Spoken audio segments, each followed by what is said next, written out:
Nos referimos al antimesías. Juan usó este término para describir a un individuo que despertó la imaginación de muchas personas, incluso de aquellos que no están familiarizados con las Escrituras. Aunque muchos tal vez no estén conscientes de este personaje conocido como el Anticristo, Jesús fue conocido por su verdad y justicia, mientras que el Anticristo será astuto y engañoso. Mientras Jesús representaba la luz, el Anticristo se disfrazará de ángel de luz, presentándose como un Mesías satánico en contraste con el verdadero Mesías, Jesucristo. Todavía estamos esperando la revelación final del Anticristo, aunque hay indicios y presagios de su venida. Hay quienes son anticristos, presagiando la figura final, siendo comúnmente NT llamado Anticristo. El carácter engañoso y seductor de este individuo hará que muchos se sientan atraídos, conduciendo a la consumación de los tiempos y al cumplimiento de las profecías. A este futuro líder mundial, conocido por varios nombres y títulos en la Biblia, se le conoce como el hombre de desafuero, el hijo de perdición, según las Escrituras. A medida que nos acercamos al fin de los tiempos, emerge un poderoso gobernante llamado el Anticristo, cuyo reinado representa la culminación del mal. El espíritu del Anticristo se intensifica, manifestándose con mayor frecuencia a medida que nos acercamos al final de esta era.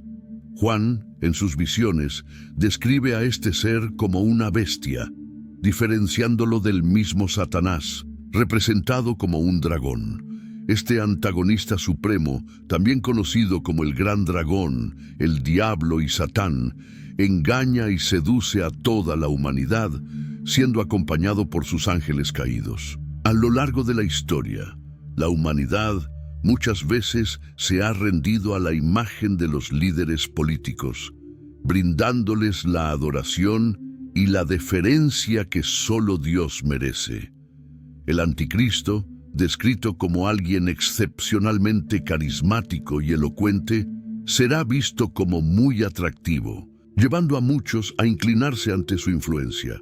Comenzará como líder regional y ascenderá hasta convertirse en un tirano global despiadado, blasfemando contra Dios y todo lo que Él representa. Este dictador del fin de los tiempos hará un pacto de paz de 7 años con Israel, como se profetizó en Isaías 28:18. Sin embargo, esta alianza será fugaz, ya que se enfrentará a la ira divina y su gobierno será roto. Mientras tanto, Ezequiel 34:11-13 predice un regreso masivo de los judíos a la tierra prometida, simbolizando el cumplimiento de las promesas de Dios a su pueblo. El Señor buscará su rebaño disperso, reuniéndolos como un pastor cuida sus ovejas, preparando el camino para la consumación final de la era. Así como un pastor cuida de sus ovejas, el Señor ha prometido rescatar a su rebaño disperso de todos los lugares donde han sido esparcidos, incluso en los días oscuros y nublados. Él los hará volver de las naciones y los reunirá de las tierras en su propia tierra. En los montes de Israel y a lo largo de los arroyos, Él los alimentará y cuidará como un pastor obediente. Durante el milenio, Él gobernará sobre ellas, demostrando su ministerio amoroso y dedicado a sus ovejas. Este cuidado divino se evidencia en la voluntad declarada del Señor respecto de sus ovejas. Él los examinará, los buscará, los librará, los reunirá y los traerá de regreso a su prado. Aunque hay ovejas flacas en su rebaño, Él se asegurará de que no les falte pasto. Es importante señalar que algunas interpretaciones erróneas intentan presentar al Dios del Antiguo Testamento como duro y distinto del Dios presentado en el Nuevo Testamento. Sin embargo, esto no podría estar más lejos de la verdad. Dios es el mismo en ambos testamentos, mostrando amor, misericordia y cuidado por su pueblo en todas las épocas. Otro evento profetizado es la reconstrucción del templo en Jerusalén, como se describe en Apocalipsis 11:1. Además, en 2 Tesalonicenses 2:3-4, Pablo advierte contra el engaño, destacando que antes del día del Señor ocurrirá la apostasía o la gran rebelión. Este es el tiempo en que la fe de muchos será sacudida y el hombre de pecado, el anticristo, será revelado, cumpliendo así las profecías de los últimos tiempos. El que se opone y se eleva por encima de todo lo que se llama Dios o objeto de adoración, busca entrar al templo de Dios y declararse Dios. Sin embargo, el apóstol explica que ciertos acontecimientos deben ocurrir antes de que llegue ese día. Estos eventos comienzan después del rapto, cuando ocurrirá una apostasía o abandono total de la fe cristiana. Es en este contexto que surgirá una figura destacada que personifica el pecado en la rebelión, conocido como el hombre de iniquidad o el hombre de pecado. Este individuo enfrentará el juicio eterno por sus acciones. El hombre de pecado se opondrá ferozmente a todo lo relacionado con Dios e intentará tomar el control del templo en Jerusalén, levantándose como el anticristo, aquel que se opone a Cristo y busca usurpar su lugar. Las profecías de Daniel 9:27 y Mateo 24:15 indican que las acciones blasfemas del anticristo ocurrirán en medio del período de la tribulación. Aquellos que se nieguen a adorarlo serán perseguidos y muchos serán martirizados. Es crucial señalar que la presencia de un templo es un requisito previo para que estos eventos ocurran antes del fin de los tiempos. Sin embargo, surge un intrigante dilema sobre dónde debería estar el templo judío, actualmente ocupado por la cúpula islámica de la Roca, como señalan algunas interpretaciones religiosas. Este es un aspecto complejo que genera debates y especulaciones entre estudiosos y teólogos. La construcción del templo se considera un marcador crucial del comienzo del fin de los tiempos. Según algunas creencias, es durante este periodo que gobernará el anticristo y la iglesia ya habrá sido arrebatada, mientras que el primer M, la mitad de la tribulación, pasará. Sin embargo, todavía habrá oportunidades para que las personas recurran a Cristo para salvación. En el libro del Apocalipsis, Juan describe una visión del templo en Apocalipsis 11:1, donde se le ordena medir el templo de Dios y el altar del incienso, así como contar a los que adoran allí. Este acto de medición implica preservación, lo que sugiere que Dios preservará un remanente fiel de adoradores durante esta época turbulenta. El altar representa el medio por el cual se acercan a Dios, especialmente a través del sacrificio de Cristo en el Calvario. El texto también hace referencia al período de la tribulación, cuando Jerusalén será pisoteada por los gentiles hasta que se cumpla el tiempo señalado para ellos. Este es un tiempo de gran agitación y sufrimiento, como se profetizó en Lucas 21:24. Sin embargo, hay esperanza de renovación y restauración para Israel. Zacarías 12:10 profetiza que un día todo el pueblo de Israel reconocerá a Jesús como su Mesías, derramando sobre ellos un espíritu de gracia y súplica.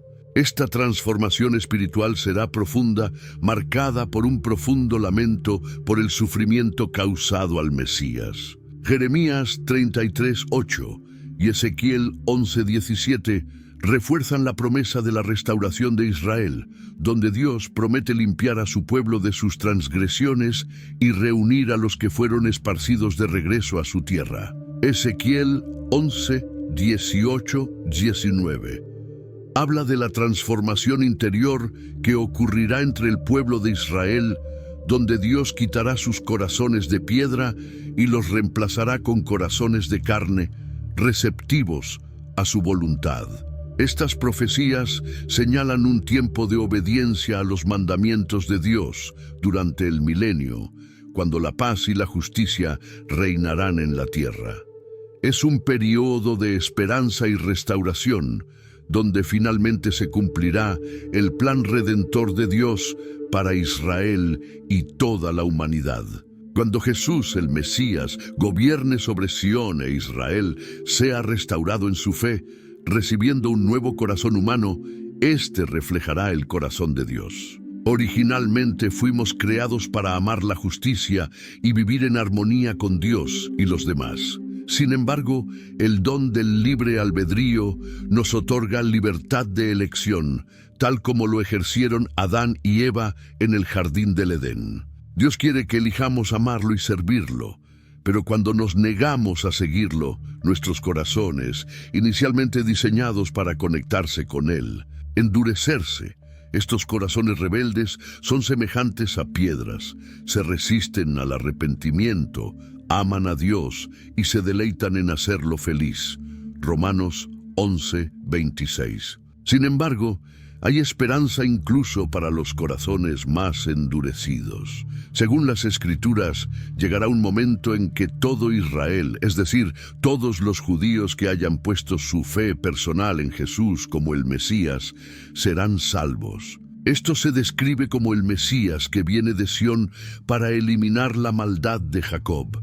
Esto no implica que cada individuo será salvo automáticamente, pero sí muestra que, en cuanto a la elección, son amados por sus padres y por los dones de Dios. Y los llamamientos son irrevocables. Romanos 11:29.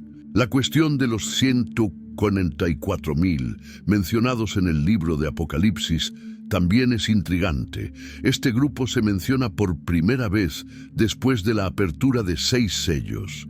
Se los describe como sellados de cada tribu de los hijos de Israel. Referencias posteriores describen a este grupo estando con el Cordero en el monte Sión y teniendo el nombre de Dios escrito en la frente. Son los redimidos de la tierra, que cantan ante Dios una canción que nadie más puede aprender. Para entender quiénes son estas personas, es necesario responder algunas preguntas fundamentales sobre cuándo son sellados en el libro del Apocalipsis y qué implica esto para su papel en el cumplimiento de las profecías escatológicas. Cada uno de los sellos abiertos trae consigo miseria y destrucción para los habitantes de la tierra.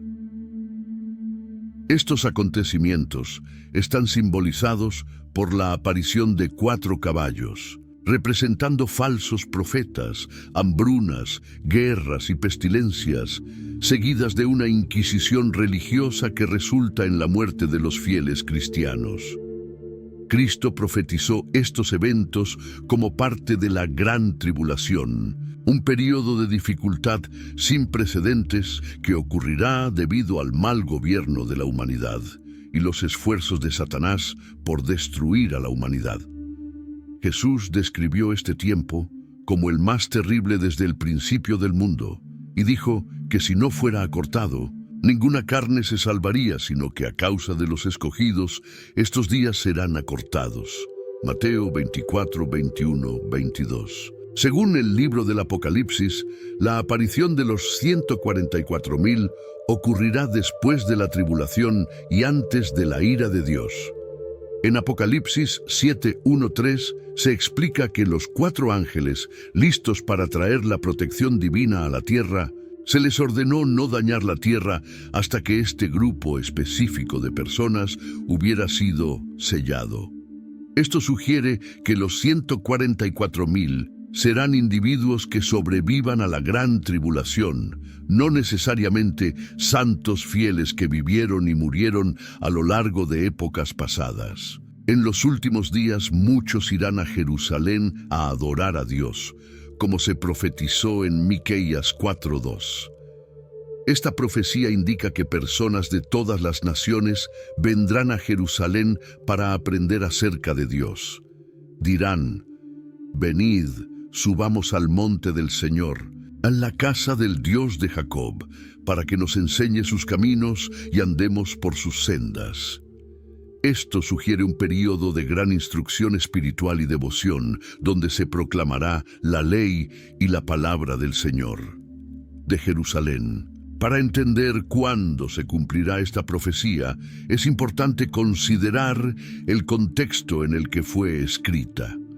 Cuando los profetas del Antiguo Testamento se refieren a los últimos días, generalmente se refieren al período de la tribulación o al milenio.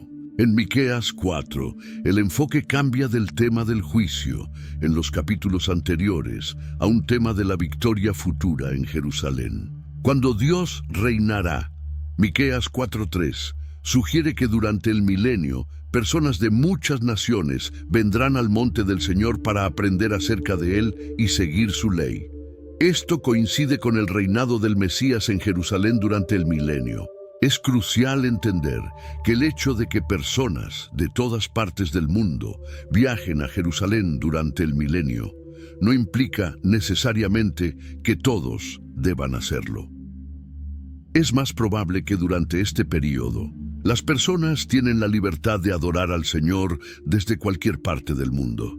La profecía de Miqueas destaca que el reino milenario estará formado por individuos de diferentes culturas, etnias y nacionalidades, todos sirviendo al Rey. Esta visión anticipa la gran comisión de Jesucristo, que es el mandato de hacer discípulos a todas las naciones. Mateo 28, 18, 20. Jesús otorgó autoridad suprema en el cielo y en la tierra e instruyó a sus seguidores a difundir el Evangelio, bautizando y enseñando a la gente a obedecer sus enseñanzas. Prometió estar con ellos siempre hasta el fin de los tiempos. Algunos ven el interés actual en viajar a Tierra Santa como un cumplimiento de la profecía de Miqueas 4:2. Sin embargo, aunque una peregrinación a Jerusalén puede fortalecer la fe de los creyentes, no satisface del todo la visión de Miqueas. El establecimiento del milenio requerirá algo más que la simple visita de turistas y el trabajo de los agentes de viajes. Se necesitará la manifestación del Señor mismo en poder y gloria para establecer su trono, consolar a su pueblo y traer la paz mundial. Isaías 51:3 habla de que el Señor consolará a su pueblo, mientras que Miqueas 4:3 describe cómo juzgará entre las naciones, transformando instrumentos de guerra en instrumentos de agricultura, simbolizando la transición de la guerra a la paz y de la destrucción a la prosperidad. La promesa de una paz duradera entre las naciones, en la que se dejarán de lado las armas y la guerra será un recuerdo lejano. Es una visión que se hace realidad durante y después del reinado del milenio. En este punto del Apocalipsis, en el capítulo 20, Juan comienza a describir el estado eterno en el que morarán aquellos que han puesto su fe en Jesucristo. Durante el milenio, el pueblo de Dios tendrá su capital en Jerusalén y seguirá viviendo y trabajando en la tierra, aunque una transformación mayor aún está por llegar. Cuando Dios destruya la tierra y cree una nueva, enviará la ciudad celestial, la nueva Jerusalén, descendiendo del cielo a la nueva tierra. Esta ciudad será como una novia ataviada para su marido el día de su boda, sirviendo como capital de la nueva creación. Dios habitará entre su pueblo y toda tristeza, dolor y desilusión desaparecerán. El estado eterno marca el cumplimiento final de los propósitos de Dios para la tierra. Él es el alfa y la omega, el principio y el fin, el creador y el objeto de la creación. Para aquellos que buscan la fuente de la vida, Él promete saciar su sed, renovando todas las cosas. Aunque parezca una promesa demasiado increíble para ser verdad, Dios nos asegura que es fiel y verdadera. Su pueblo encontrará completa satisfacción en la nueva creación, simbolizada por la metáfora de la sed saciada en la fuente del agua de la vida. Apocalipsis 21:7 promete que los que venzan heredarán todas estas cosas, y Dios será su Dios, y ellos serán sus hijos.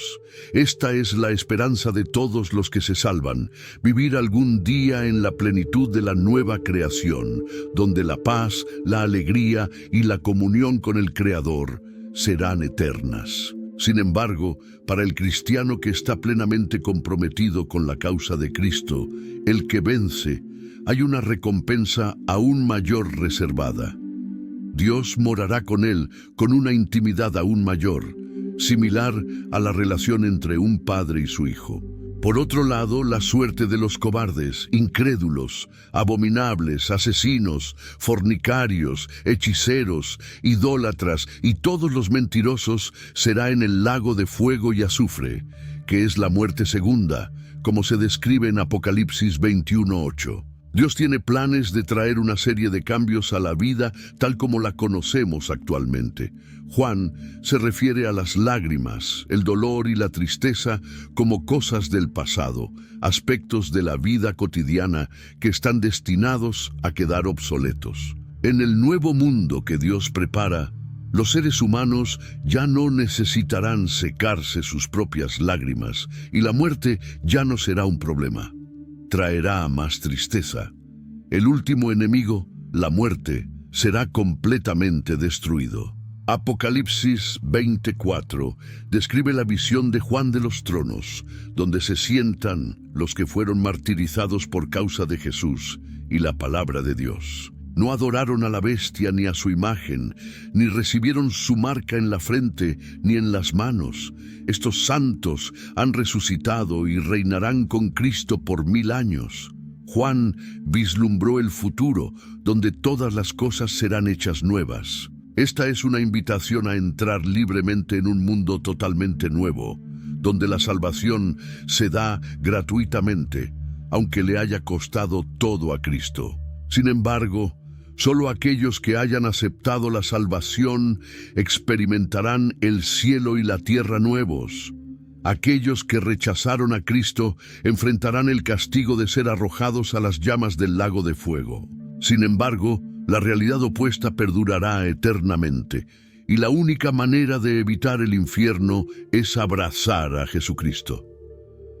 Después de un breve recordatorio de que aquellos que persistan en el pecado y se rebelen contra Dios enfrentarán la eternidad en el lago de fuego y azufre, también conocida como la muerte segunda, el texto describe el cielo para los incrédulos, con sus cuerpos no glorificados y sus almas no redimidas. Entrarán en un lugar donde todos sus problemas en esta vida se verán exacerbados, sin esperanza de mejora. Quedarán atrapados en las consecuencias de su pecaminosidad en diversos grados. Apocalipsis 21:9-11 describe la visión de Juan, donde uno de los 7 ángeles, portador de las 7 últimas plagas, lo invita a presenciar la nueva Jerusalén, la novia, la esposa del Cordero. Llevado en espíritu a una gran y alta montaña, Juan contempla la majestuosa ciudad que desciende del cielo, irradiando la gloria de Dios. Su brillo se compara con el de una piedra muy valiosa, como el jaspe cristalino. El ángel le revela a Juan la nueva Jerusalén, aunque los creyentes habitan en toda la nueva creación. La ciudad será adornada con la gloria de Dios, brillando más que un diamante tallado. Tus calles serán de oro puro, y cada una de las 12 puertas se construirá a partir de una sola perla. Esta visión inspira la idea de calles hechas de oro en nuestro hogar eterno, lejos del asfalto o el hormigón mundanos. En Apocalipsis 21:22 se menciona que en la Nueva Jerusalén no habrá templo, porque el Señor Dios Todopoderoso y el Cordero serán el templo. Durante la tribulación del milenio, habrá un templo en Jerusalén, pero en la Nueva Jerusalén celestial, Dios y el Cordero serán la fuente de luz y adoración, sin necesidad de estructuras construidas por manos humanas. En la nueva Jerusalén celestial, la presencia física de un templo no será necesaria, ya que estaremos sumergidos en la presencia directa de Dios. La ciudad no necesitará la luz del sol ni de la luna, porque será iluminada por la gloria divina, y el Cordero mismo será la fuente de luz. La presencia de Dios fácilmente reemplazará a la luz del sol, porque su resplandor es incomparable y nunca habrá noche en esa ciudad celestial. Además, los creyentes serán vestidos con cuerpos glorificados, libres del cansancio y de la necesidad de dormir, y nunca experimentarán aburrimiento. En este nuevo contexto, las naciones y sus reyes traerán su gloria y honor a la nueva Jerusalén, convirtiéndola en el pináculo de la vida en la nueva tierra. Al reconocer la magnificencia de este destino, podemos acudir a Dios con humildad, buscando su guía y sabiduría mientras exploramos las profundidades de su palabra, la Biblia. Reconocemos que comprenderlo plenamente puede ser un desafío, pero confiamos en la ayuda divina para desentrañar sus misterios y aplicar sus enseñanzas a nuestras vidas. Señor, te pedimos claridad y discernimiento al estudiar tu palabra. Abre nuestras mentes y corazones para recibir las verdades reveladas en tus páginas y concédenos discernimiento para distinguir entre la verdad y el error, entre tu voz y las distracciones del mundo. Que su Espíritu Santo nos guíe mientras exploramos las Escrituras, iluminando su significado y relevancia para nosotros hoy. A medida que comprendamos tu palabra, que no sea solo conocimiento mental, sino una verdad transformadora que penetre en nuestros corazones y nos lleve a una relación más profunda contigo. Que practiquemos su palabra en nuestra vida diaria, obedeciendo sus mandamientos con humildad y gratitud. Oremos, Señor, por la unidad y la armonía entre tu pueblo mientras estudiamos tu palabra juntos. Que nuestras discusiones estén impregnadas de humildad y gracia, permitiéndonos aprender unos de otros sin divisiones. Que nuestro estudio de las Escrituras nos una en la búsqueda de la verdad, fortaleciendo nuestra fe y nuestra relación contigo. Señor, levantamos a aquellos que aún no han experimentado la plenitud de tu palabra. Que vuestros ojos se abran para contemplar su belleza y relevancia en vuestras vidas. Que todas las barreras y conceptos erróneos que te impiden acercarte a su palabra sean eliminados. Les pedimos que abran sus corazones y permitan que su Espíritu obre en sus vidas, llevándolos a una relación transformadora a través de Jesucristo. Que tu nombre sea glorificado en todas las cosas, porque solo tú eres digno de toda alabanza, honor y devoción. Encomendamos nuestro estudio de su palabra en sus manos, confiando en que Él nos guiará a toda verdad. En el nombre de Jesús oramos. Amén. El papel de Israel en el devenir de los tiempos es complejo e intrincado, impregnado de profecía y trama histórica. Para muchos es central el concepto de la tribulación, un período de gran agitación y prueba, dirigido por el Anticristo. Este siniestro personaje está destinado a establecer un pacto de paz de 7 años con Israel, acontecimiento que es interpretado por muchos como una señal innegable de fatalidad inminente. Sin embargo, es vital evitar una visión simplista que asocie cualquier conflicto en torno a Israel como el preludio del fin de los tiempos. Si bien es cierto que Israel ha sido un epicentro de tensión a lo largo de su historia, desde la antigüedad con los egipcios hasta los imperios asirio y babilónico y más allá, no debemos reducir los acontecimientos contemporáneos a meros presagios apocalípticos. Es esencial entender que el conflicto en Israel es parte de un plan divino más amplio. Desde tiempos inmemoriales, Dios ha establecido una relación especial con esta nación, una conexión que despierta la feroz oposición de Satanás. Este antagonismo persistirá hasta la segunda venida de Cristo, como se profetiza en las Escrituras. De hecho, la Biblia predice un período de terrible tribulación para Israel, conocido como la Gran Tribulación. En este tiempo de angustia sin precedentes, el anticristo, descrito por Daniel y el propio ángel Gabriel, sellará un pacto con Israel por 7 años. Sin embargo, en medio de este periodo, traicionará este pacto, interrumpiendo los ritos sagrados y desatando una ola de desolación sobre la tierra. Este escenario apocalíptico está detallado en las profecías bíblicas, lo que indica que el verdadero indicador del fin de los tiempos no es simplemente el conflicto actual en Israel, sino más bien la consumación final de este drama cósmico.